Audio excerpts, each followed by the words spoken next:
Picture this. You're walking down a dark road at midnight, surrounded by the silhouettes of leafy trees rustling in the waning wind.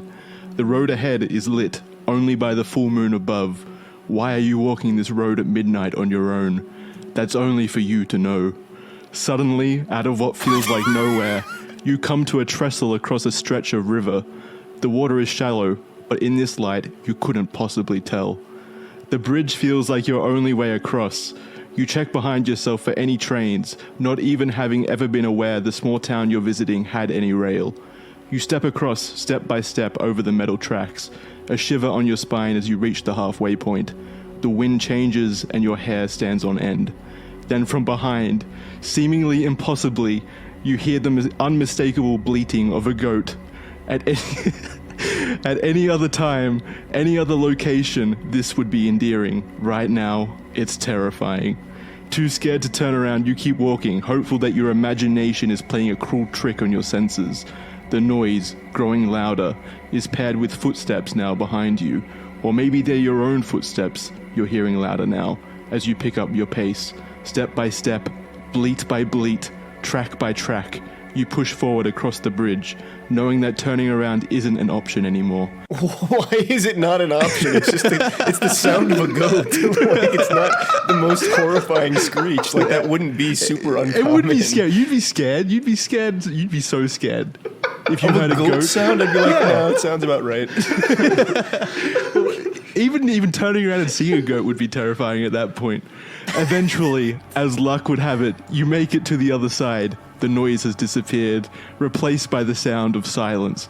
Little did you know, you have just successfully crossed the infamous Pope Lick Trestle, nestled in Louisville, Kentucky. A bridge infamous for the Pope Lick monster, one of the many forms of the Goatman legend. You're lucky to have escaped with your life, for not everyone has been so fortunate. Welcome to the Red Thread.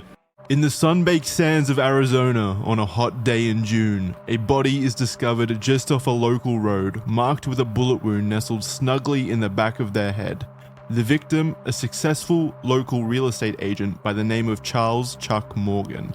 The discovery of the body had followed a month of mysterious disappearances and irregular behavior, with Chuck's family left reeling with more questions than answers. Many maintain a contract killing from the mafia ended his life.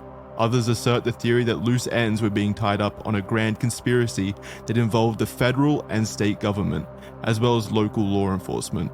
The only clue? A list of names left by Morgan, etched onto the back of a $2 bill stuffed in his underwear. Cryptic clues and endless theories will have you scratching your old noggin in this week's episode of The Red Thread, a show where we talk about cults, cryptids, and conspiracies and other interesting things. My name is Jackson, and I'm joined by my fellow co-hosts Isaiah and Charlie. Join us as we dig into the mystery surrounding the Charles Morgan cold case. How are you guys going? Good. I'm actually a little disappointed there wasn't more roleplay in there. Yeah. I took the advice. I love it when he does that. When he's just, what was the opening lines of that? On a hot summer day and shit like. It was a hot, sun-baked day, I believe. Oh, that's so good. It's like an old 60 Minutes episode. It's great. I had to look up if June was actually hot in Arizona at the time because I don't know your seasons. Would you like me guys to start with the story? Oh, please. Yeah. As is tradition now. That was a really interesting way of asking that question. Would you like me guys to start with a story? It's like a pirate.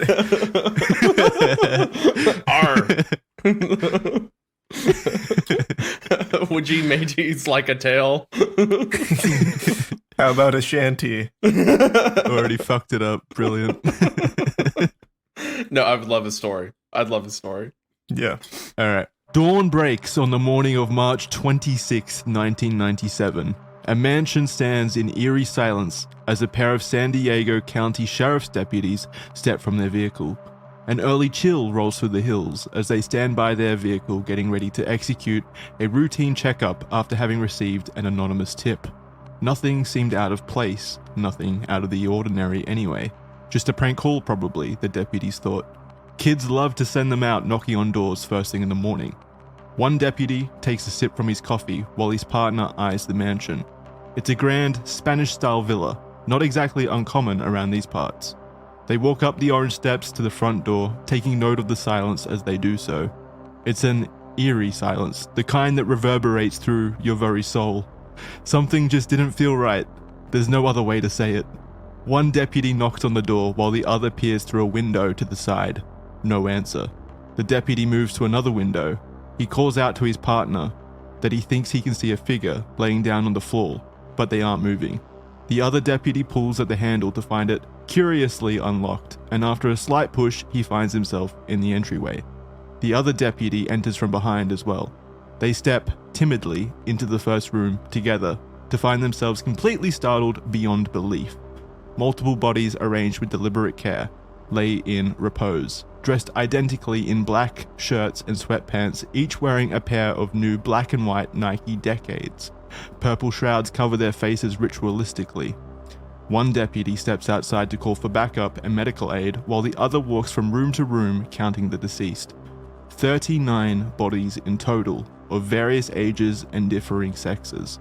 On their sleeves, patches read, Heaven's Gate Away Team. The deputies leave with a set of deceptively obtuse questions that now plague their minds. What drove 39 people to commit mass suicide, and what on earth was Heaven's Gate? Welcome to The Red Thread, the podcast series where we explore and investigate the weird world of cults, conspiracies, cryptids, as well as cold cases. I'm one of your hosts, Jackson, and I'm joined by my good friends and fellow co-hosts, Isaiah and Charlie. The year is 1967. It's a cold December evening, indeed the kind of cold you still feel deep in your bones, even from within the relative comfort of your car. You find yourself traveling across a bridge, a slender thread of steel spanning over the Ohio River below, connecting West Virginia and Ohio. Officially, it's called the Point Pleasant Bridge, but the locals call it the Silver Bridge. You've just left the office, your tired eyes straining against the setting sun. It's getting dark, but as you drive across the bridge, a sudden glimmer arrests your gaze. This time, it's not the glint from the silver paint that gives the bridge its name. You see a spectral figure perched on the bridge above with something almost resembling grace, its silhouette shackled by the winter sun setting behind it. Large ornate wings frame it, giving it an otherworldly visage. Its eyes, like twin embers, pierce your soul to the point of near hypnosis. They bring with them a local story from earlier in the year, it immediately surging into your mind as your eyes lock. The Mothman. You feel compelled to leave. Your heart, or at least what feels to be your heart, thrums a frantic rhythm as you push your car forward faster. What feels to be your heart? What else would it be? Like Tony Stark? Well, you're going to find out in a second. You're going to find out what this thrumming motion is. You know the story. Come on. Pushes your car forward faster, as fast as the pedal will allow. No sooner... I'm just laughing at what you just said. I didn't realize you brought Tony Stark into it. You made a reference. There it goes. First one of the episode, boys. It's just a wild thing to say, or at least what feels to be your heart. I know what you're getting at, but I just love that statement. It was so funny how the moment Charlie said something, Jackson was like, What? I knew it was coming. I just wanted to know what sentence it would be that triggered him. No sooner do your wheels cross the threshold of the far shore than the world shudders. The thrum you felt now has sound, a cacophonous dirge as the Silver Bridge succumbs to a tragic destiny. In your rearview mirror, the Mothman's prophecy unfolds. Metal and humanity entwine as the bridge collapses into the relentless river below. You hit the brakes and sit for a moment in solitude with your thoughts amidst the chaos and image of the unlucky cars that tragically fell with the bridge that carried them, grappling with the questions that immediately echo in your mind. Was the Mothman a guardian angel or a harbinger of calamity? That's what we aim to find out in this week's episode of The Red Thread, the show where we explore all manner of interesting mysteries this world has to offer. I'm talking cults, conspiracies, cold cases, and yes, even cryptids. We discuss them all. The year is 2019. You wake up surrounded by detailless concrete walls in a cold sweat. There are no decorations, no windows, nothing bar one single door and a weird object on the other side of the room. Your feet find the ground and you lift yourself from the distinctly uncomfortable bed you were seconds ago fast asleep in, surely it being a far cry from the featherbeds of your past, and you shuffle over to the other side of the room with the limp of a man without any hope or future. Your weak, feeble knees knock against the object finally and your eyes adjust to see it. A toilet? In your bedroom?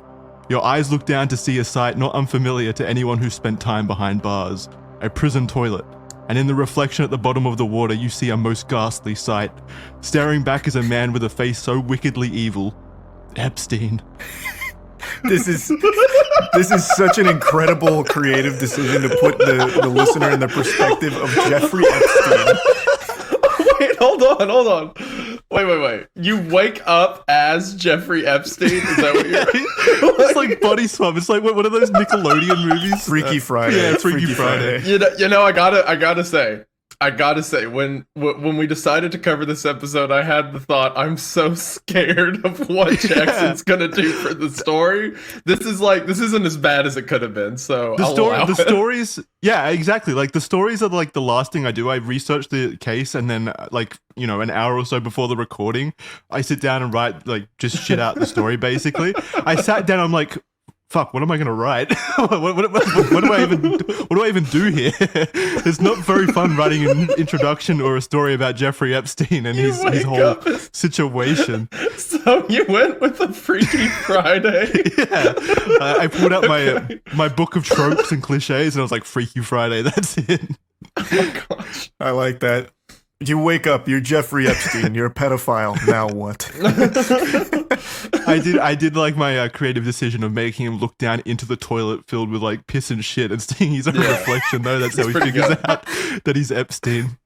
On the night of July 4th, 1969, couples were celebrating Independence Day across the country. The same was true in Blue Rock Springs in Vallejo, California, where lovebirds drove to secluded spots to watch the fireworks crackle over the night sky in relative peace while they shared a moment together. One such moment was being shared by Michael Magoo and Darlene Ferrin, who were parked in their car in an isolated and empty spot at the park, some teenagers having just left as they had found their spot. They sat in the leather seats and began to talk to one another, their conversation broken by a car entering the park along the road behind them. The two watched as it rolled forward until it stopped behind their car. They looked back, Michael with confusion and Darlene with fear. The headlights were bright and the engine was rumbling idly. The darkness made it impossible to see inside. It lingered for an eternity until the engine kicked in and the car sputtered forward. Relief came immediately as they watched the car leave the park through the winding road. It was probably just someone who was lost, they rationalized between themselves. It was only moments later that the car returned and the fear crept back in louder now. The person wasn't lost. The car rumbled behind them once more as a door opened and footsteps pushed forward to their own car. A bright light pierced their windows, blinding them both before glass shattered alongside the sound of deafening gunshots.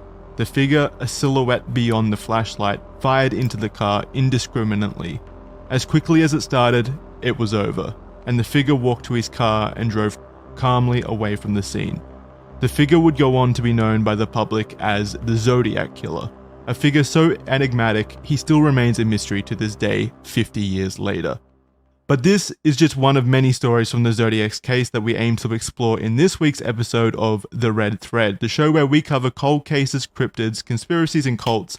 I do like alliteration. I'm Jackson and I'm joined by Isaiah and Charlie, and this is what we do. This is what we do. It's a sweltering hot day, and your skin bristles as sweat droplets cascade down your forehead.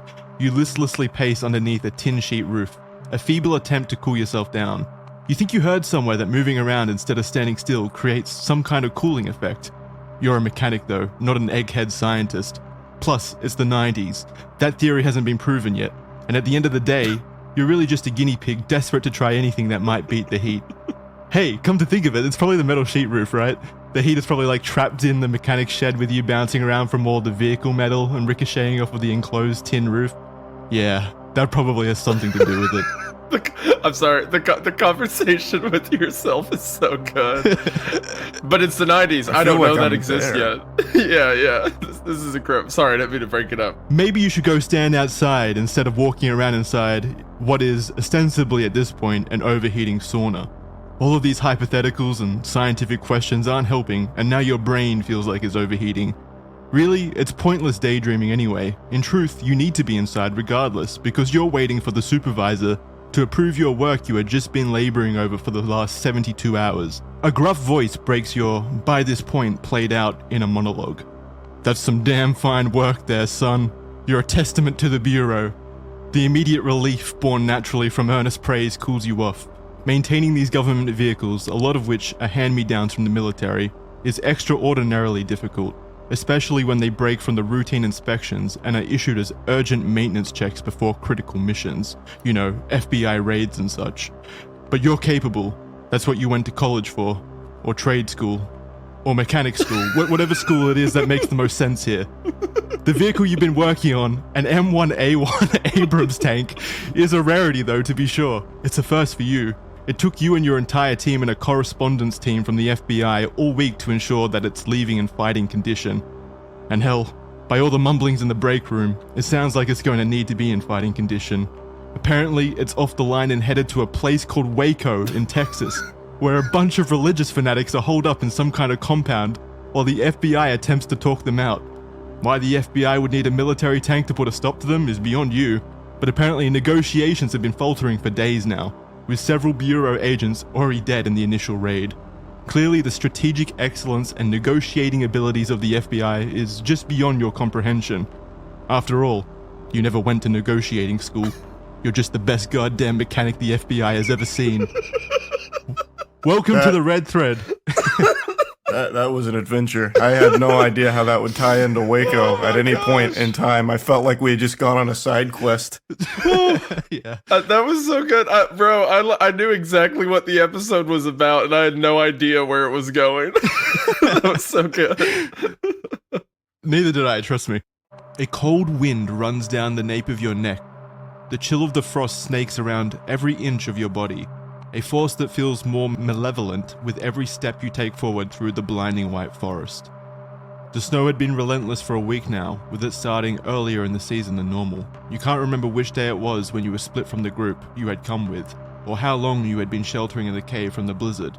You knew there was no more waiting, however, as your growling stomach made sure you were aware.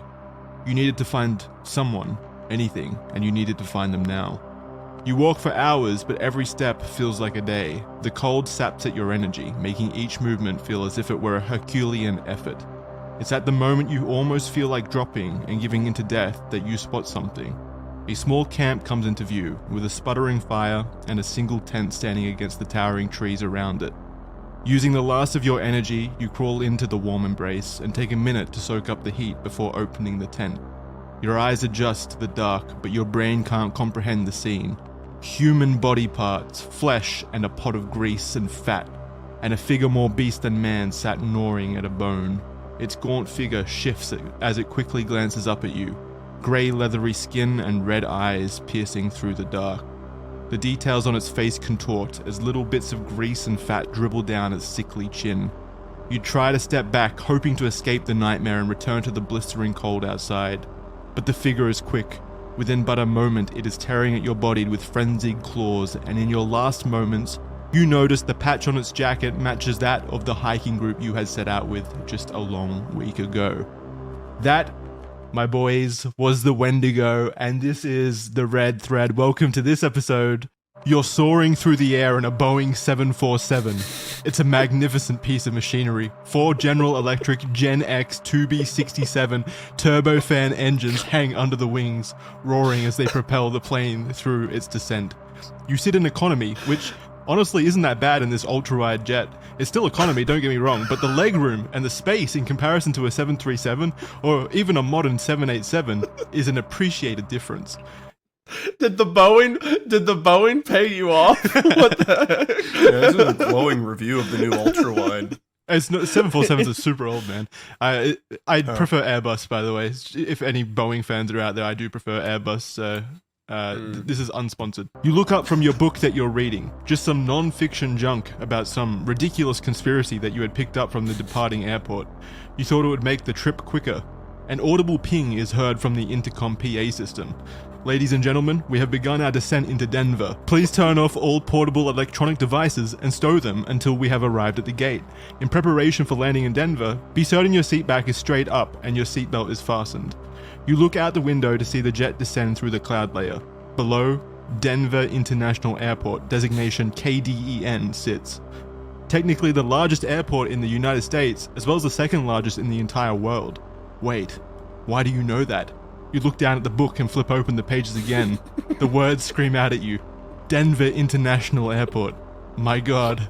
The conspiracies. They were about the Denver International Airport all along. The reptilians, the underground bunkers, the Freemasons and the New World Order, and that damned devil-eyed horse out the front of the airport, a herald of the end days. You slam your fist into the armrest beside you, scaring the 89-year-old woman sat next to you. How could you not have known you were flying to the belly of the beast?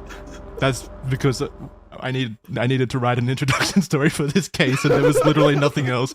Because this is the red is that thread. where it ends? Yeah, that's where it ends. There's nothing here, Charlie. You're about to find out there is very little here. Welcome everyone to the red thread. I've read all the comments. You all wanted niche, and this is about as niche as it gets, really. The Denver International Airport Conspiracy. Buckle up and remember to stow all electronics, because this trip is going to get wacky very quickly. In the heart of the Ural Mountains, amidst the biting winds and the unyielding snow, remains yet a tale shrouded in decades of mystery. The Dyatlov Pass incident, an almost innocuous-sounding name that offers only whispers of the chilling story that truly took place, sits in the history books as one of the greatest unsolved mysteries ever. It was here in the dead of winter in 1959 that 9 seasoned and skilled hikers ventured into the cold wilderness, seeking adventure and glory. As the moon cast its pale light over the snow-blanketed slopes of Kholat Syakhl, aptly known as the Mountain of the Dead, the group had set up their tent and settled in the relative warmth for the night ahead. The silence of the night was shattered soon after, but for reasons we know not, and through avenue we still have no concrete answer for, all that was left in the morning were the ruins of their previous night. The hikers' tent torn and abandoned, their bodies scattered across the landscape with injuries that defied logical explanation. A series of clues that seemed to lead only to more questions. This is the Dyatlov Pass incident. And this is the red thread.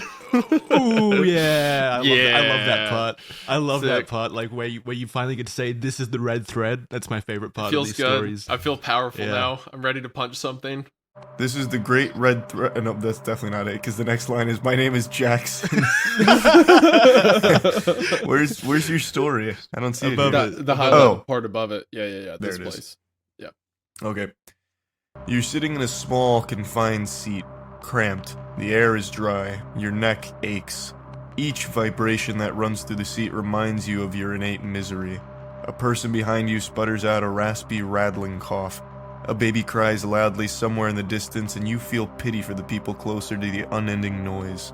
The air is so dry, and all you can think about is that you're surrounded by at least 100 other people suffering the same existence, just sitting alone, together in a cramped tube full of other people's farts. It's not a thought you want to have, so you attempt to push it from your mind.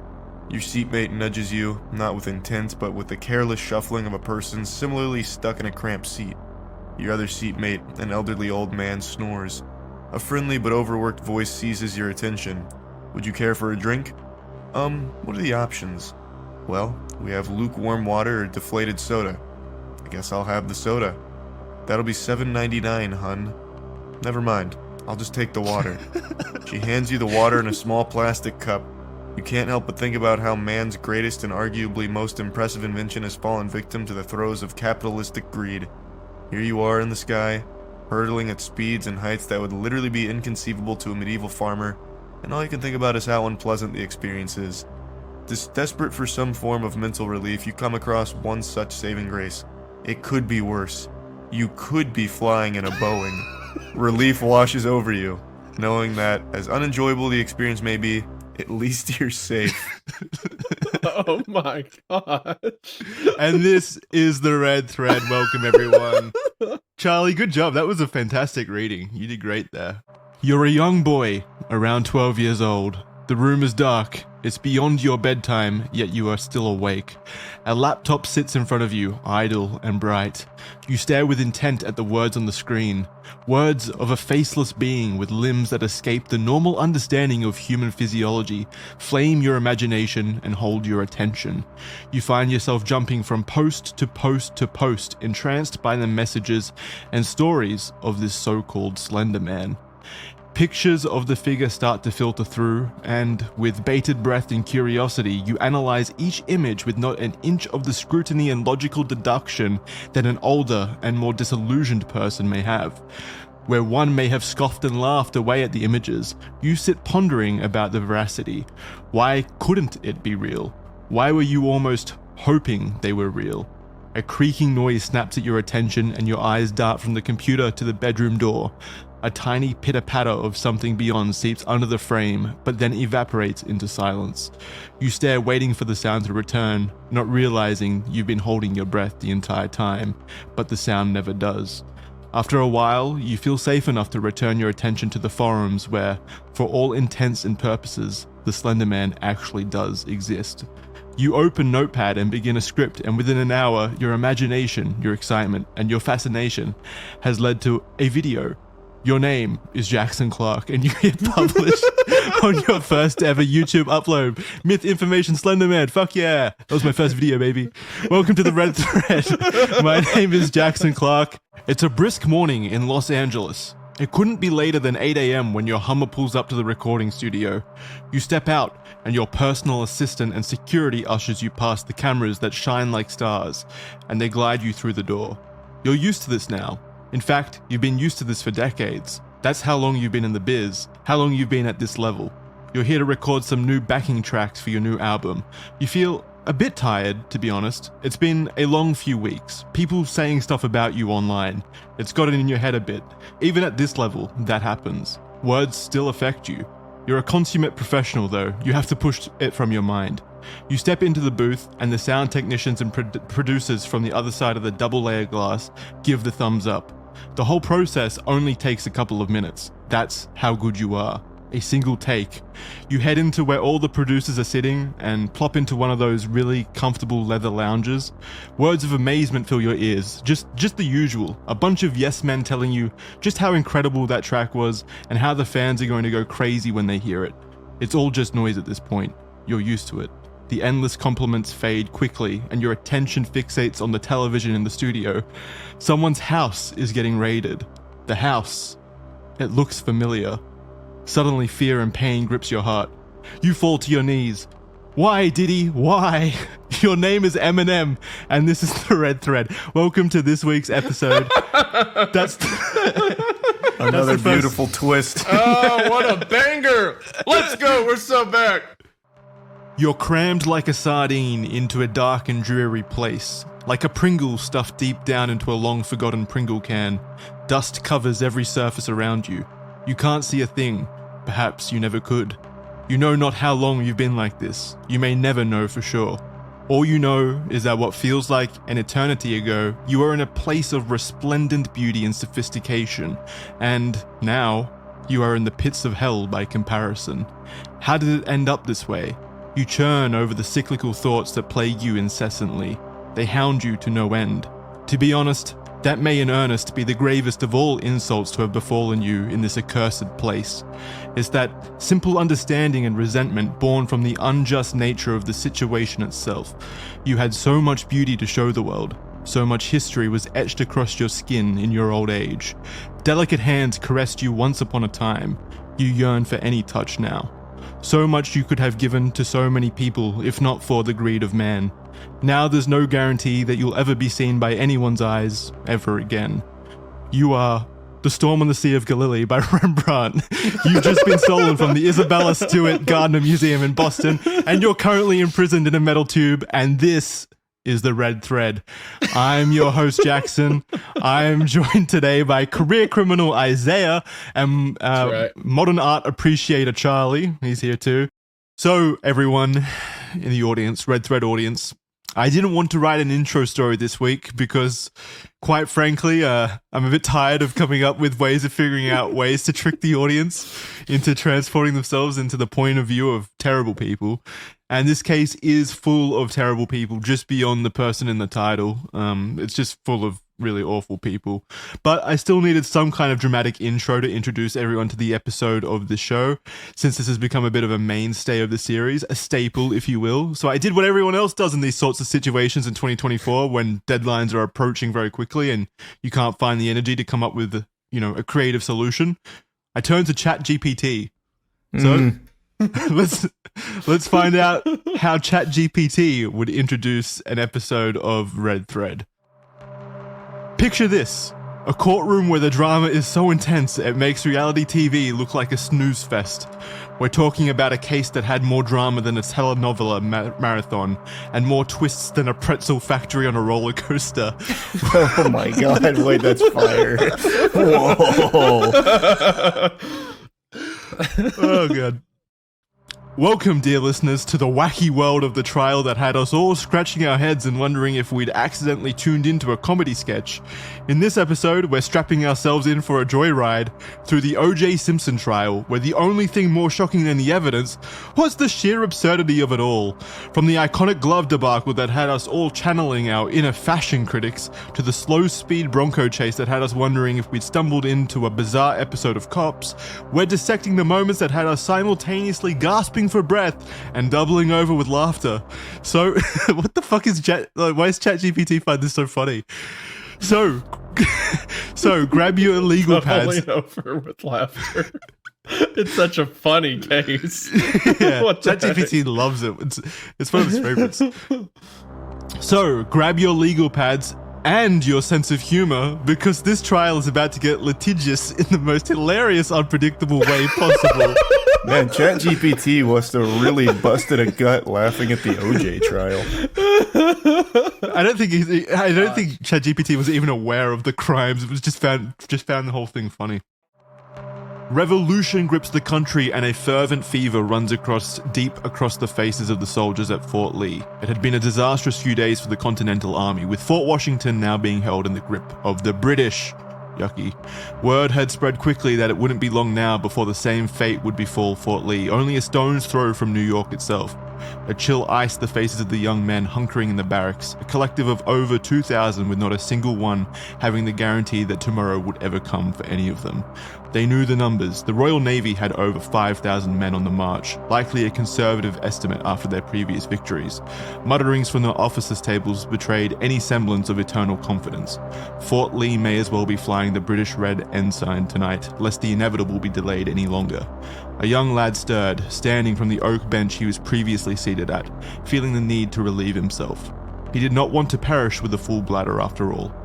Aiming to find a latrine before the candles were extinguished, he wrapped a standard issue scarf around his wind-burned lips and pulled the tent flaps apart before sidestepping a guard doing the rounds outside. He was tall and broad-shouldered, a veritable human cannon if there ever was one. He could feel the man's eyes piercing him, watching him for any signs of desertion. He ignored the feeling of guilt for even pondering the notion, for even letting it fester in his mind at all, and pushed past both the man and his intrusive thoughts. The soft crunch of snow beneath his feet drowned any notion that desertion would be fruitful regardless.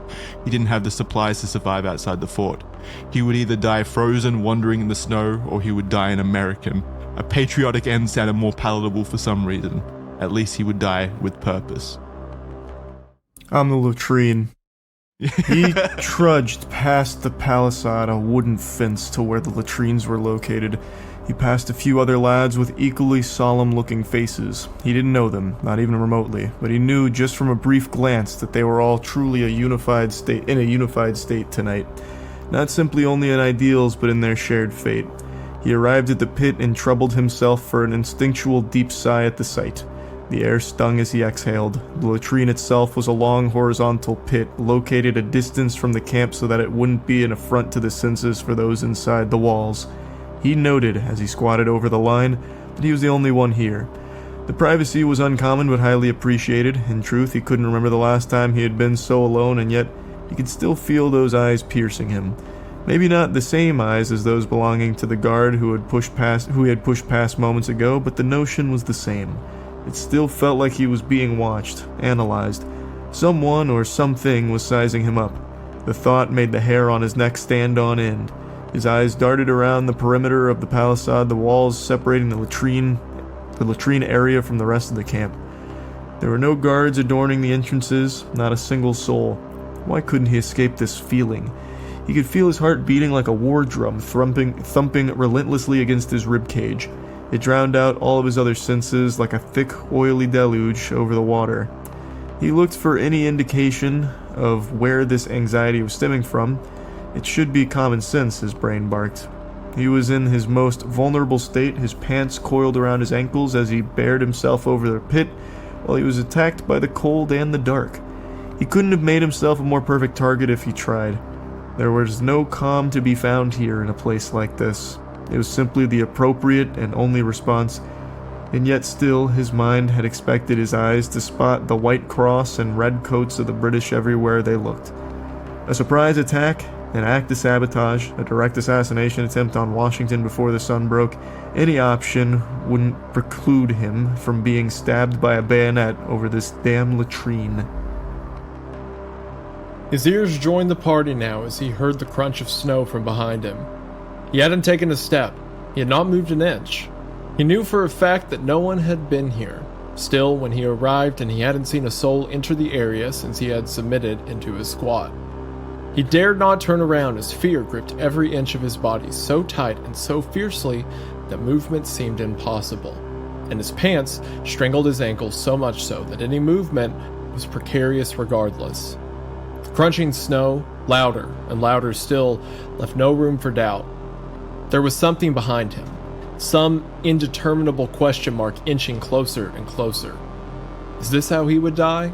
Is this how he would be remembered? As a naked fool cowering over a latrine in fear. He couldn't imagine anything worse, in truth, and the very idea struck him from his inaction. He suddenly tipped forward, twisting at the same time, landing with a thud on his bare ass in the snow. He was now facing what was once his flank, staring with unfettered bewilderment. He had expected to see a redcoat, but what he saw was not of this world, or nothing he himself had seen in his life up until that point. 2 legs held up a figure of about 4 foot in height. Tiny paws, or maybe hooves, dangled from the torso of a hairy beast. Leathery wings draped its figure like a coat, and a long neck precariously held up what appeared to be a horse's face. Horns curled down from its ears, and its eyes watched unblinking. A long, pointed tail curled from behind it, leaving a trail in the snow. The monster, or creation of Satan, or whatever it was, stared at him with curiosity. He couldn't help it, though. He could be damned. Instinct took hold, and a scream left his lips instinctually, and he scurried backwards away from the sight, his hands digging into the snow as he desperately attempted to put distance between himself and whatever his eyes were seeing. The creature, startled, unfurled its wings and took to the sky without any effort. The young man kept screaming until footsteps found him from behind. His fellow soldiers looked at him with utter confusement as he laid in the snow with his pants still around his ankles, screaming into the void. They had one immediate thought as they rolled their eyes: a young lad trying to earn his removal from the army through any means possible.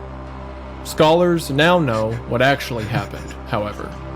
That young lad had seen a figure that would come to be known as the Jersey Devil. And this is the red thread. Yeah! We are those scholars, baby. We're the scholars. We're the scholars that have determined that thing was the Jersey Devil. That was a long build up for it. That's like when you know how like when kids would smoke a cigarette and their parents are like, okay, well then smoke the whole fucking pack then, you liked it so much. Like one of those things, like, no, now I hate it. That kind of thing. I bet there's a lot of people like, what? Get to the point. In the North Atlantic Ocean, there exists an unofficial region shrouded in mystery that goes by the name of the Bermuda Triangle. The triangle itself is connected by sunny Miami in America, San Juan in Puerto Rico, and the island of Bermuda in the Sargasso Sea. It's an enormous stretch of ocean that encompasses over 1 million square miles. It is filled to the brim with tales, rumors, and stories from as early as the late 1400s. They all seem to recount confusing, unexplained, and dangerous phenomena experienced by the sailors and pilots navigating through the area. In fact, as many as 50 ships and 20 aeroplanes have reportedly disappeared in the Bermuda Triangle, and pilots and sailors traversing the area have been plagued by compass and electronic malfunctions. They have seen strange lights and unexplainable visual phenomena, and some have even claimed to have traveled through some type of time anomaly or wormhole. Beyond that, violent weather events pop up from seemingly nowhere with very little warning, and lives of many traveling across the triangle have been claimed, with the waters becoming a graveyard for those brave enough to explore it. How can you explain the unexplainable? Is it the lost city of Atlantis? Aliens? Wormholes? Jeffrey Epstein? Let's find out in this week's episode of The Red Thread. Yes, There it Red goes. Yeah, Bermuda Triangle, boys. This is a big one. You up? The words beamed across the screen. Your eyes adjust somewhat quickly to the light now emanating from the phone. You shuffle in the silk covers blanketing over your body as you shift awake. The numbers at the top of the screen share to you that it's quite late. You must have fallen asleep. 12:07 a.m. You bemoan the sound that woke you, an annoyance pulling you from your slumber. You breathe a deep sigh, knowing immediately the source of the message. You wonder, despite already knowing, about the inappropriate intent of the sender of the message. The thought knocks around inside your brain, yet for some reason you can't tell if you're just being unreasonable. Yet it forms regardless, and you can't help yourself from thinking, you should have never given your number to Drake. You're Millie Bobby Brown, and this is The Red Thread, a podcast series where we apparently... I knew immediately once that text message you up, I knew exactly what this was. Yeah. I was hoping it wouldn't be so obvious, but it's pretty hard to write that without it being very obvious that you are Millie Bobby Brown. That's fine. I think that's still good. Right into it. You glide over the tranquil clouds. White pillowy plumes ascend in all directions around you. You rise with the wind. A feeling of utter bliss transcends across your every synapse. A feeling as great as this would be a crime not to enjoy. A slight smile cracks. The arches of your cheeks lift and you close your eyes. You lift further and further, higher and higher, as if you've been pulled upwards by God himself. The inertia starts to tug on your stomach, yet you don't let it break your smile. Seconds later, though, an unnatural feeling takes hold. You're being dragged down now, not pulled upwards. Down, down, further down still, back towards the earth. Your eyelids burst open. You frantically look around for something that would bring an element of understanding to your mind, but there is nothing of the sort to be found. You can feel it though. Heat surrounds. The feeling of fire licks at your skin. It prickles and burns. The blue sky and white clouds are now a distant memory, for now you're surrounded by eternal flames. This wasn't how it was meant to be. You were promised heaven. How did you end up in hell? Well, you're Jim Jones, and this is The Red Thread. That's all I've got for this week, guys. Jim Jones is in hell. Oh my gosh. That's all I've got. There is no way to write anything for this that is not like super depressing without just taking the absolute piss out of Jim Jones. Ice surrounds you entirely. The cold, harsh wind bellows against you, assaulting your senses relentlessly. You curse your gods for creating an environment so devoid of any semblance of comfort. Trudging through the snow, you curse others still with every step. Suddenly, the ice below your feet disappears and you fall forward with a harsh thud. But the action doesn't stop there. You roll and tumble down a relentless slope into a dark cavern. What feels like an eternity of rolling ends suddenly as you come to a standstill. Covered in the blistering snow, you aim to orient yourself quickly. Where had you fallen? Your eyes adjust to the darkness quickly, and you find yourself in a metallic room, having fallen through the ceiling. Futuristic panels adorn the walls, shouting scientific readings that make very little sense to you. There is no way back behind you or back up, so you can only progress forward. The empty and abandoned halls make way into a much larger chamber. Several futuristic pods stand proudly in the center of the imposing room. Your eyes are so struck by the advanced technology standing before you that it takes several moments for them to notice the large flags decorating the chamber's walls. Faded red fabric gives way to large black swastikas. The iconography doesn't stop your curiosity. Clearly the facility had been abandoned long ago. You push forward towards the center of the room, your bravery indomitable in the face of the vestiges of Nazism. The mechanical device, a large human-sized pod, now stands before you, and it's simply like nothing you've seen before.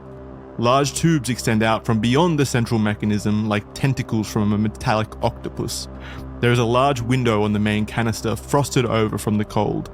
Your shaky hands reach out, nervous to pull away the curtain that is keeping you from peeking inside. You wipe and wipe, your fingers and your palm burning as they do so. The ice, having sat dormant for decades, cracks and chips away, leaving only a window into a sea of possibilities. Your bravery questions itself until you're able to steal it. You move closer, peeking inside. Your jaw drops. You can't believe what you are seeing. My God, it can't be. A body lays before you, frozen in time, ready to be reawakened at a moment's notice. Your eyes don't deceive you. It doesn't make sense, and yet it so totally does. It's Walt Disney. He's been frozen in time. He's a Nazi. Isn't that the age-old joke that Walt Disney's a Nazi? Yeah. Well, it wasn't necessarily that. It was that he was an anti-Semite who cryo-slept himself. Sunlight beams down around you, every ray inescapable. The Australian sun is an indomitable foe. The ozone layer above is pockmarked, the result, suffocating heat and light and ultraviolet rays bouncing off the red sand of the surroundings and finding their way directly onto you. The temperature is unbearable, but the shade you find yourself in offers respite. Suddenly, without warning, you're lifted by an unknown figure from your comfortable nook, a proverbial cradle of safety. You know not what is happening or where you're being carried off to, but eventually you find yourself sat down. You immediately notice something is wrong. The previous place you had come from felt like an ice bucket in comparison to where you now lay. Then the pain comes. Searing pain. Pain like you've never felt before. Your skin prickles and blisters. It just won't stop. It cascades over you endlessly. The heat. It's too much. This all could have been avoided. You curse the universe. This all could have been avoided if you weren't so damn delicious. That's because you're a shrimp on the Barbie, and this is the red thread, baby. Red thread. Let's go. That was an interesting twist I didn't expect this time around. Oh, man. You didn't expect that one, huh? Yeah, that one got me. That one was quite the curveball. A silver pocket watch flashes from your coat pocket. Your finger deftly unlocks it. The time, shortly after 2 a.m. The waning morning is quiet. The cobbled streets of Whitechapel stretch ahead with the overbearing buildings illuminated only by candlelight. Nary a soul walks the streets. The only others, drunkards and women of the night. You walk behind the latter right now. A woman beaten down by the oppressive attitude of a society determined to ignore what happens on the streets. She leads you away from the main road and down an alley. She looks behind herself, flashing a smile in your direction. "You've got a nice long hair, ain't ya?" she comments. "And what a mighty fine beard." You flash your pearly white teeth in the charismatic way you're known to do. A charming smile that would make any woman swoon. You both reach a dead end to the labyrinthian alleyway and, well, what ensues after is far too improper to recount. As you depart the scene of extremely erotic lovemaking, you look back at the woman and reply calmly, "That's about it, see ya. You are Charlie White, somehow sent back in time to Victorian-era London, and this is the red thread." You weren't expecting that, were you? That's what you get for not showing up to a recording, Charlie. You get put into the Jack the Ripper's role. Did you wait? Hold on. Did Charlie murder the woman? No. I wouldn't go that far. I didn't want to go that far. He just had a quick 30 seconds. Yeah, he had, he made love, let's say, with this. He went back in time to make love with this woman. The rear air stairs begin to creak open with an unsettling mechanical rattling. Suddenly, air tears into the interior of the in-motion aircraft, creating a roaring vacuum. Loose papers are ripped from the inside and flutter rapidly into the dark abyss. A man stands at the threshold between the creature comforts inside the aircraft and the vast emptiness outside. Rain, high winds, storms, and the unknown wait just one step beyond the ramp. The man's hand checks his pockets, then his waist, where the prizes born from his heist are found. Cloth bags full of $20 banknotes weigh on his hips, promising to drag him down to the earth below. With the cool confidence of a man sure of his own victory, he stepped beyond and found his fall. The air rushed up to meet him, tearing at his skin, the rain from the storm becoming needles piercing. He fell through the storm for what felt an eternity, into an empty darkness where nothing could be guaranteed to be perceived. Eventually, through timing his descent, the man lifts his hand through the resistance fighting his every motion, and finds the ripcord of the parachute he had draped himself in before departing the plane. Pulling this would ensure his safety. His hand latched onto the cord. He let himself smile, knowing that he had outwitted everyone every step of the way. He was moments away from gliding to safety with hundreds of thousands of dollars and no real evidence left behind to tie his identity to the crime. In other words, the perfect heist. With all his might, he yanked the ripcord, and nothing. Again and again he yanked, and yet nothing changed. He had expected to slow down, to be dragged upwards by the deployment of the chute, and yet nothing. That's because he's wearing a training dummy parachute incapable of deploying a chute, and this is the red thread. How does he get into that situation? That's what we're going to be finding out in this episode of the Red Thread. To be fair, that's not like guaranteed. That's just my headcanon of what happened. It's a theory. I like how the theories worked in to be like, what happened to DB Cooper? Well, he's dead. Thank you all for watching the Red Thread. Next one. What began as a routine Malaysian Airlines flight out of Kuala Lumpur, Malaysia, would quickly turn into one of the most confounding mysteries in aviation history. Short into the flight, the Boeing 777, carrying over 200 people, would seemingly vanish into thin air, disappearing from radars and impossible to hail by radio. What followed was a decade-long search for the missing flight that would only turn up further questions. There's no chilling words, no aliens, no Jeffrey Epstein, only the missing flight MH370 and this episode of The Red Thread. Your eyes open to the abrasive rays of light filtering through the curtains of your bedroom window. Why did you position your bed in such a way that the sun beams directly into your eyes while you're trying to sleep in the morning, you wonder for the upteenth time that week? You turn the other way, attempting to ignore the nagging brightness of the daytime, but fail as you failed a million times before. You sit up in the bed, fully ready to accept the 3 hours of sleep as the only sleep you were destined to have, when you notice something. An incessant feeling behind your eyes, like a wriggling parasite constricting around the circumference of your skull from inside. A headache. No, the constriction tightens more tense still and you find your vision blurring. A migraine. Unfortunately, a regular occurrence that has haunted you chronically for many years now. With the frequency of the headaches you've been experiencing, you've done the responsible thing and prepared a tray of easements right next to your bed for the very occasion. Instinctively, your hand reaches over to a bottle and you grip it as tight as the growing feeling itself grips the temple of your head, promising to squeeze you until you pop. Salvation lies in the bottle, but there is just one final hurdle to cross before you begin on the path to eventual relief. You pop the bottle open and dump a pair of pills into your palm. You throw them into your mouth and close your eyes. Now begins the hard part. The part that separates the men from the boys. You muster up the mental fortitude to push yourself to take the sacred act, and then you bite down, hard, with all your strength. The tablet breaks down immediately and you feel the taste of hard, burning medicine flood your mouth before you are able to finally swallow the contents. You are Jackson Clark, a man incapable of swallowing pills whole without chewing. And this is the Red Thread. A beautiful twist. Yeah, Jackson can't take pills. He's like actually a 4-year-old. So if there's a pill, he has to bite it in half so that way the medicine floods his throat. No. Otora Vimo Karaleth Folin Disrake Tobanath Stefan Delarop Ementhus Rule of Two Volikin Ferothi Jeffrey Epstein, and this is the Red Thread, and that was 100% absolutely verbatim straight out of the Voynich Manuscript. Yeah, it was straight out of there. Could you believe it? It's page 13, I believe. Start talking about Jeffrey Epstein, the Rule of Two, going Rule deep into of that Two, stuff. Jeffrey Epstein. Yeah, I knew this day would come, to be honest.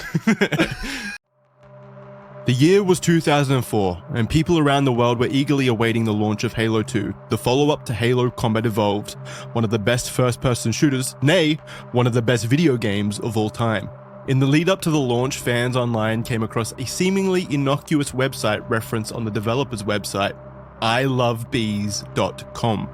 The site was apparently dedicated to beekeeping, but people noticed the site itself was corrupted, displaying cryptic messages and mysterious countdowns instead of the bee-related content the URL had promised. What would entail was a fascinating series of puzzles and wild goose chases that would follow through into the real world through hidden GPS codes. Not only was the Halo community immediately invested in this evolving puzzle and story, it would also catch the attention of those outside the gaming community itself, quickly becoming one of the most talked about cultural events at the time. I myself was too young when I Love Bees hit the scene, but as a Halo fan and someone who frequently used the Bungie.net forums when I was growing up, I saw people talking about it after some years had passed. It was one of the first examples of an ARG, an alternative reality game that combined online clues and real-world puzzles to create a mystery for the audience to solve. In the I Love Bees case, it was essentially just a marketing drive to push attention to the upcoming Halo 2 launch, but some years later, in 2012, a similar event took place, beginning on a website we all know and love, 4chan. There, users would find an image posted by an anonymous user inviting highly intelligent individuals to solve a puzzle. What would follow was a set of brain-breaking riddles, mysteries, and questions that would span years. Today, we're talking about one of the greatest mysteries that has ever existed on the internet, a puzzle so elaborate that parts of it still remain unsolved to this day, a puzzle whose mysterious motivations don't revolve around marketing or advertising something, and a puzzle that very well could be an invitation into a secret society. This is the story of Cicada 3301, and this is the Red Thread. Your rotund figure bounces through the brushes of the trees as dew-covered leaves make way for you. You trek forward through the dark, unsure of what you'll eventually find until you come through the other side. In front of you stands an enormous statue of an owl, lit only by the flames held by way of torches nestled in the hands of the hundreds of robed men surrounding it. Your bearded jaw hangs in awe. You expected a shadowy cabal of mysterious figures doing malicious business in these woods, but never pagan sacrificial rituals. The people need to see this, you think to yourself, as you push forward to find a better vantage point. Suddenly the ground heaves below you and you find yourself covered in water. Slippery footing has landed you in the lake. As the water covers your blubbery face, you curse the government and global elite for not making swimming lessons mandatory. Suddenly, the sky parts and a voice finds you. Push forward, my friend. The people need to know. You find the motivation to push your way out of the lake, but not before seeing something even greater than the paganistic ritual taking place only meters away. Two frogs, both male, having gay sex. You have your story. Your name is Alex Jones. The voice from moments ago was Joe Rogan, and this is the Red Thread. What are we talking about this week, boys? Because the intro probably doesn't give any kind of indication as to what we're going to be talking about. It's Bohemian Grove. Gay frog sex, yay! Okay, in this week's episode, Charlie's going to take the intro because it's only an intro that he can do. Whoa, is it really? Okay. Yeah, make sure you read the stage directions though. Okay. Like it's down the bottom. Yeah.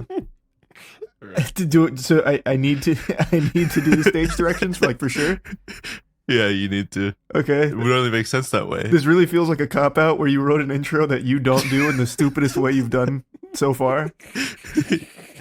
Okay. Hey, I'm not mad at you or anything. Ahoy, mateys! Gather round and lend me your ears, for I be spinning a yarn about a creature more fearsome than a kraken. More elusive than the finest treasure, and more mysterious and deadlier than Davy Jones' locker itself. Aye, the rumors be true. We be delving into the most fierce nautical tale of all time, the Chupacabra. A beast said to roam the lands with a thirst for blood and knack for vanishing into the night like a ghost ship on the high seas. Batten down the hatches and prepare yourselves. You best start believing in red threads. You're in one. Let's go! That last line is such a banger. That's great, bro. That goes so hard. That actually goes ballistic. I love my job. The letter came innocuously enough, like any other letter before it. A featureless white envelope surrounded it, and it took only thoughtless moments to tear it apart to free the contents inside. Expecting the bills or spam your letterbox has become accustomed to, your eyes noticed not the many oddities at first. Instead, it took a moment of inspection. It was a piece of paper with handwritten text on it. You weren't even aware people still wrote things on paper with a pen, but here stood the testament to the age-old ways ever still dying. It would almost be beautiful if not for the fact that the words stroked across the single piece of paper were filled with equal parts ink and venom. No, not venom of that belonging to a snake, spider, or some other dastardly creature of ill renown. Instead, it was the venom of spite and hate, the venom of a man scorned. Words filled with vitriol, loathing, insanity. Sentences filled with threats and danger. The promise of a future where pain would be the thing promised. You put the letter down, immediately terrified, deep down into the pit of your very being. You've never known such direct hatred. And you feel so very unsafe and victimized. You know not of who wrote the letter. You feel as if you only understand one thing, their intent. They seem to not like you very much and wish to do you some level of harm, and that understanding terrifies you. The letters don't stop there. They continue to arrive over the next few weeks, continuously, until you cannot take it one day further. Suddenly, in your sleep-deprived, anxiety-ridden state, you find a beacon of hope born from an admittedly simple idea, an escape. It's simple, you think. You can escape the letters by moving, by being someone else, by taking the shape of another. The letter writer won't know. They'll be clueless to the fact it's the only solution. You start immediately. It's no easy process to shift one identity. There are superficial elements that are easier to accomplish. You cut your hair, trim your beard, start wearing different clothes. But then there are the harder elements, none more so than you altering your accent to exude a more Texan flair, and even going so far as to changing your profession to that of a humble confectioner. Overall, it does appear to be a successful conversion that all are none the wiser to. Until now, that is, for you were Charlie, but now you're Oompaville, and this is the Red Thread. What was that? The transformation is complete. Oh, that's crazy. Hey. Whoa, what was going on? Whoa. Look, there he What is. the- Look, he's in the I look Discord different. call, yo. Look I at look that. different. Dark and desolate, cold and alone, the wind blows listlessly across the ranch front. Timber boards creak with each gust. Nestled on a large swath of untamed land, the house sits as the only evidence of life. This is Skinwalker Ranch, and with it comes an endless amount of stories that lead to an unlimited amount of questions that themselves lead to the unknown and unanswered. Aliens, ghosts, and skinwalkers all called Skinwalker Ranch home, alongside the unlucky few of us who have visited the ranch and returned to tell the tales. It's been called the most paranormal place in America, and for good reason. Let's find out why in this week's episode of Red Thread. No twist this week, boys. Wow, I was about to say that seemed The big pretty reveal. Yeah, straightforward. no big yeah. reveal. Yeah. No incredibly witty or captivating intro this week, I'm afraid, listeners. It just does not feel right. This week, we're tackling one of the most confronting, aggravating, and depressing topics we'll probably ever cover. The case of Casey Anthony. To many people, that's a name they probably already know, a story they've probably already heard, and a woman they probably already despise. And those people who already know probably already know why an introduction doesn't feel right this week. So instead, I will simply welcome you to the Red Thread. That's this. This is the Red Thread. We spend an hour or so each week diving as deep as we can into whatever mystery, conspiracy, or cold case that interests us for that week. And so that's what it is. I'm one of your hosts. My name is Jackson, and I'm joined by the Goon and the Oomp. And today we're covering the Casey Anthony case. Let's dive in. You boys, do you feel my frustration already? Fucking man. You sound really happy about it. I Yeah. think. I'm not happy. I think I that's hate about her. I hate her.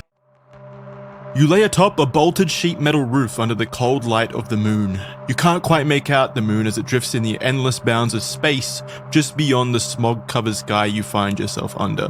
But you know it to be there by the small amount of light that is brave enough to penetrate the polluted veil. You're all alone, yet you're surrounded by millions of others who are on their own roofs, attempting to find the very same escape from the ovens below that you were. Living here means constant power outages and rolling blackouts that leave the homes feeling like saunas more than anything else. And so you find yourself on that metal roof, trying to fall asleep. As you feel the embrace of sleep, you feel a scratch. You absent-mindedly swat at your leg with your hand while your eyes remain closed. They find nothing. Then comes a jarring, biting feeling, teeth finding flesh. You kick out with your leg, half as an attack and half because of shock. You open your eyes. In the distance, your eyes find only a figure. a monkey? Question mark. But it's wearing a helmet? Question marks. And it's as tall as a human? Even more question marks. This can't be. It flicks a mischievous grin at you before it presses a button on its suit. Yes, it's wearing a suit. Or armor. It's hard to see. It disappears before your very eyes. You are an Indian man who has just witnessed the Monkey Man of New Delhi. And this is the Red Thread. Are you engaged, Caleb? You already You are an Indian man. That's a great intro to a story. Just setting up, you are an Indian man. You just witnessed the Monkey Man of New Delhi. The room is dark, the rhythmic chanting a dull hum in your ears as you stand among darkened figures. You feel powerful here. Part of something ancient, a part of a collective pursuing that which promises to usher in great things. You've been told about this moment for months, never more than a whisper heavy on the lips of those who spoke of it. As you join the swaying of bodies, you look down at the figure kneeling before the altar, the ropes biting into their wrists, their own body trembling. The high priestess steps forward, the ceremonial blade gleaming in her hand. She circles the unlucky figure kneeling on the ground, their face hidden by a shrouded veil. As the priestess raises the knife, a sense of unease prickles at the base of your neck. You glance around, catching brief, almost guilty eye contact from the others. The chanting, now louder, drowns out your thoughts. And then, as if on cue, they stop. The priestess turns to you, her eyes cold. She points the blade to your chest and the others drag you forward. You were never a part of the circle. You were always meant for it.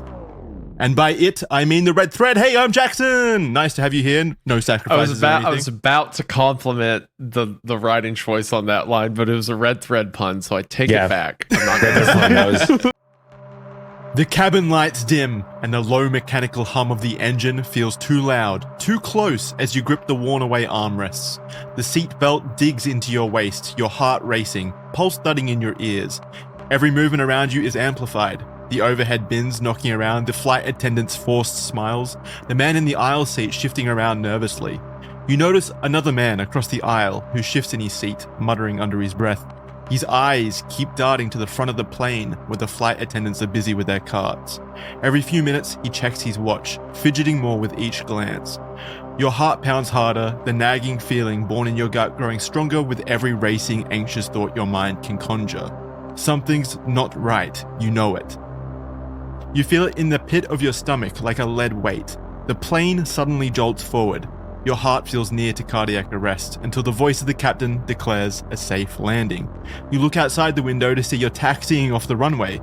The seatbelt sign dings off, the passengers stir, stretching and chatting as if everything is fine. It's not until you walk off the plane that you see the crowd gathered around the TVs in the terminal. Every screen shows the same image. The World Trade Center, with fire tearing through the sky. The headline reads, "Plane crashes into World Trade Center, America under attack." You weren't on that plane. You didn't survive the disaster. You were just late to it. But you're not late to the Red Thread. You're always just on time. That's the charm of Red Thread. Whenever you show up, it's the right time. In 2013, a 21-year-old woman set out on a solo trip to Los Angeles, the city of angels, ready for adventure. Her name was Elisa Lam. But what began as a journey of self-discovery soon spiraled into one of the most haunting and perplexing mysteries of our time. Found dead in the rooftop water tank of the infamous Cecil Hotel, her final moments were captured in a chilling, erratic elevator video that left the world with more questions than answers.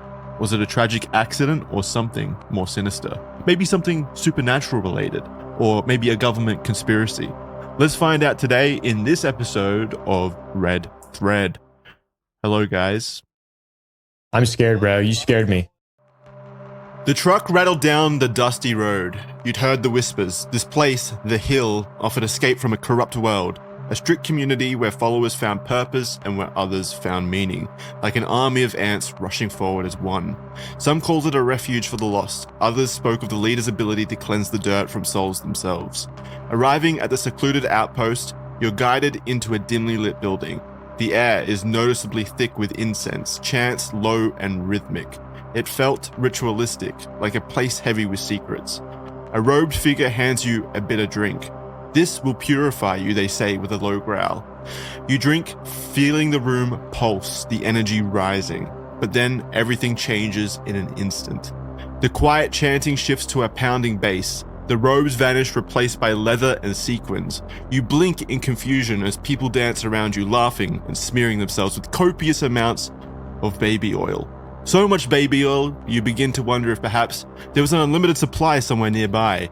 The air now reeked of cologne and sweat.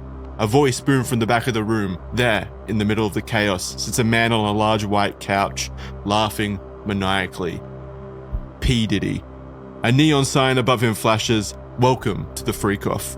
He grins amidst the chaos. The air buzzes with electricity as partygoers wave marital aids like trophies. It was too much for you to bear. You look around, disorientated, where you catch sight of a large mirror on the far wall. Stumbling towards it, you wipe away a smear of baby oil from the glass, desperate for clarity. But the reflection that stares back at you isn't your own. It's Jeffrey Epstein's. No Come way. on. Come on. That's it? No way. I was expecting more. Come on. I was like, that was going to keep going on. At 2:30 a.m., a man's body hits the sidewalk outside the Statler Hotel, followed by a shower of broken glass. The doorman shouts that someone has jumped, and the night manager rushes out to find a man around 40, lying in his underwear, blood pooling around him. 13 stories up, an open window's curtain flaps through the broken glass. Despite his injuries, the man was still alive, choking on blood, and trying desperately to speak. A few minutes later, he took his final breath. What he was trying to say remains a mystery, but we know one thing for sure. It was about the CIA. Welcome to the Red Thread, where it's conspiracy time. A scrawny man sits in a dark room surrounded by military figures. The words Operation Paperclip bounce around the darkness. They'd already brought over the rocket scientists, physicists, and engineers, but now they were talking about a new front. We've got the tech, but we need someone who can do more. We need someone who can create magic. We need you to lead this. Before he knew it, the man was set up in a lab of his own, creating things more important than rockets and bombs. It wasn't about science or weapons or military might for him. It was about creating something that could inspire hope, imagination, something that would have a real global impact. From the recesses of his mind came incredible creations. He bore them names. Within months, Mickey, Donald, and Goofy became household names, and so too did the greatest recruit in Operation Paperclip history, Walt Disney.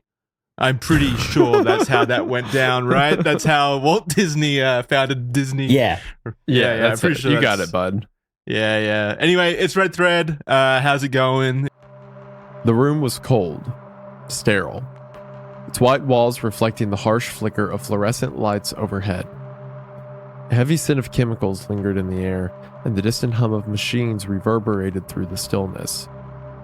Occasionally, muffled cries echoed through the halls, followed by the metallic clanging of doors.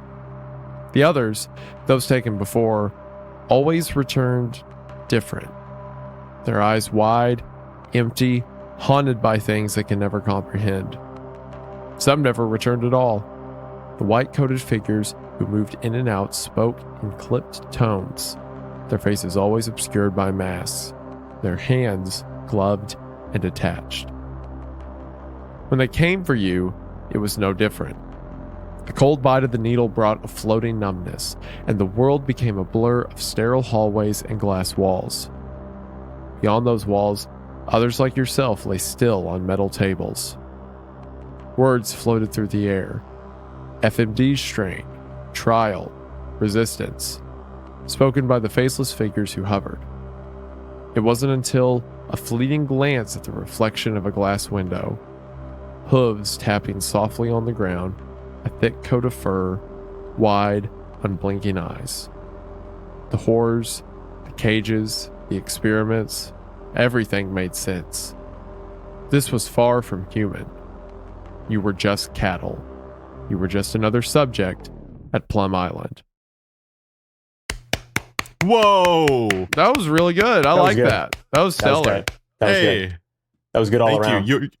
You're You a were cow. far from human. You were just cattle. But yeah, Oh. I understand Oh. that literally it was a cow. I in the said, story. did you understand also that you're a cool. cow? Mhm. I Yeah. am a cow. I am a cow. I'm being milked currently. Mhm. Yep. That's all it was.